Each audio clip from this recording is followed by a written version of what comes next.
the undisputed 154-pound champion of the world, Jermell Iron Man Charlo. Hey, what's going on, Ringsiders? This is your host, Boxing's Objective Observer, and welcome back to Ringside Stories. Or if you're new, we make content regarding boxing through mini documentaries, previews, takeaways, and much more. So if you enjoy that type of content, feel free to subscribe, thumbs up, and hit that notification bell for the latest here on Ringside Stories. Thanks so much for your support in advance, and welcome to the channel. Jermell Charlo is the first undisputed world champion at 154 pounds in the four-bell era after a 10th round KO win over the undefeated WBO champion Brian Castano. The question then becomes, how good is the new undisputed light middleweight or super welterweight king, Iron Man Jermell Charlo? Here are 5 things to keep in mind. Let's get into it. Number 1, fight of the year candidate. First off, Charlo versus Castano 2 was a phenomenal fight in and of itself. Both warriors got right back to how they ended their first fight. Left uppercut, there's the uppercut. Takes a right hand by Castano. Left hook from Castano. And a big right hand. Jermell Charlo brought all of his skills, all of his attributes, and then some. And so Iron Man started round 13 of Charlo versus Castano by pacing himself, establishing the distance behind a solid jab, whilst Brian Castano was patiently waiting for his opportunities, firing right back, having successes, especially during the mid-rounds. Now a big left by Castano. The ebb and flow of flurries, power shot, and drama got the crowd to a fever pitch. However, it became clear Jermell Charlo had made the better adjustments in this Charlo-Castano rematch. Got in my bag around the 7th round. I started sitting down a little bit more. Instead of like boxing so much and moving around, I see that he was wearing down a little bit and I was breaking him down. I just started seeing my punches be more effective. I get stronger by the later rounds if they didn't know. Puts Castano down. And Castano is stumbling just like that. This is Iron Man's second rematch against the title holder, second rematch stopping his opponent, which is proof of Charlo's willingness to work on making adjustments, proof that Jermell Charlo isn't just offering lip service. And I knew I had trained very, very hard. Y'all can see I came in at 152 because I was really in shape, and I wanted to make sure this was my fight. Where the first fight ended in a controversial decision, Charlo versus Castano 2 left off with another fight of the year candidate, with Jermell Charlo coming out on top. Number 2, champion's mindset. Champions are bred in adversity. I ain't no loser, you know what I mean? I don't fucking take losses easy. I don't even play video games because I don't like losing. After suffering his first professional loss, Jermell Charlo had to wait 1 year with an interim fight in between before his rematch with Tony Harrison. Similarly, in the Brian Castano rematch, Jermell fought like he had to prove a point. Officially, he didn't lose the first fight. However, many objective observers had Castano edging that first fight, attributing the official decision to favorable judging for the hometown fighter Jermell Charlo. Similar to the Tony Harrison rematch, Charlo was winning this fight on the scorecards, yet decided to leave things out of the judges' hands. Can't get to his feet, and it is all over. Jermell Charlo is your next undisputed king of boxing. Number 3, pound for pound, great. Mike Coventry, ESPN.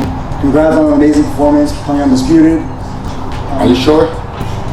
You gonna change that list? We love him. Don't worry about it. We love you. You love him. I was on it from the beginning. I know you remember that. So Ask the question. Go and ask your question. So first, you had to fight with You Tony. gotta get your together. You always hating on people. You see, you gotta come back to me now. You gotta respect me now. You got no choice but to respect me now. Whether Jermell Charlo actually gets the respect he deserves is a whole nother question. Now, pound for pound lists are subjective to say the very least. However, if a pound for pound list measures one's accomplishments, the quality of opposition, certainly as of recent, then Jermell Charlo is underrated, to put it mildly. Take a look at the current top 10 pound for pound. All of these fighters are certainly elite, yet half of them is not an undisputed world champion currently. So when it comes to achievements, Jermell Charlo has more to show for than Dimitri Bivol or Errol Spence Jr. If you go on recency bias, Jermell Charlo's last 4 fights were against one title holder in a rematch and 2 unification bouts against reigning champions, including 2 fights with undefeated Argentinian Brian Castano. That's something the Matrix Vasil Lomachenko can't brag about. As sublime as Naoya Inoue Inoue is the monster hasn't been in a world title unification since November of 2019.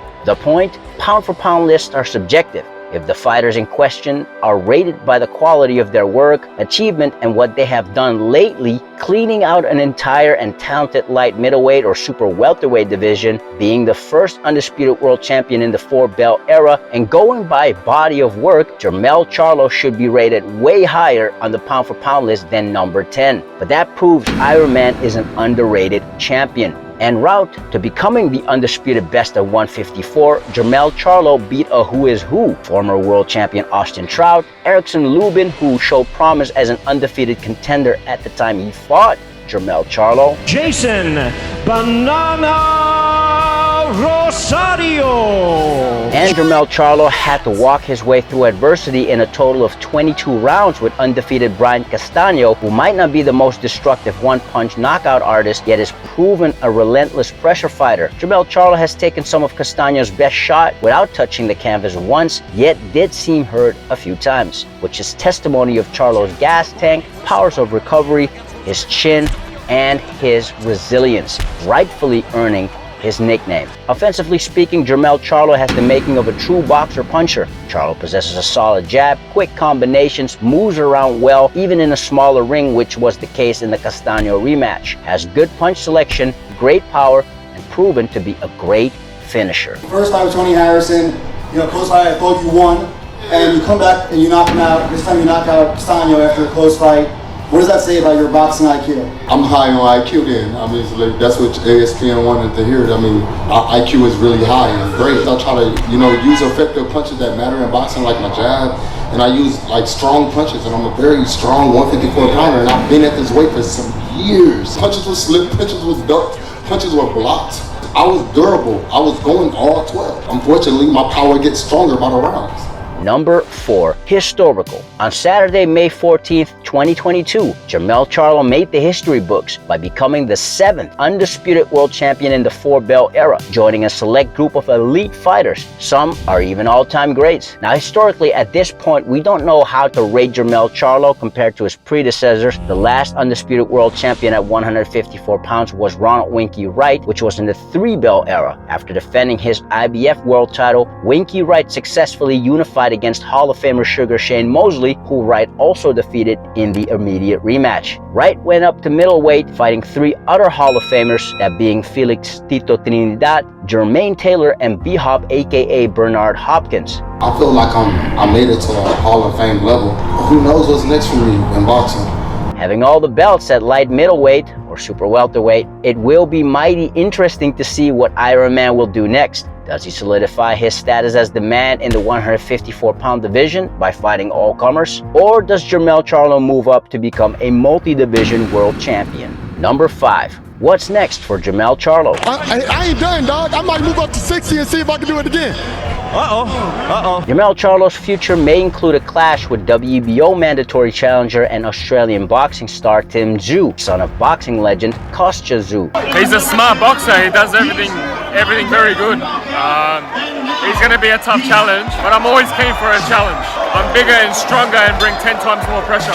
Break him. Tim Tszyu just made his US debut last March, beating former world title challenger Terrell Gausha by unanimous decision after being dropped in the opening round.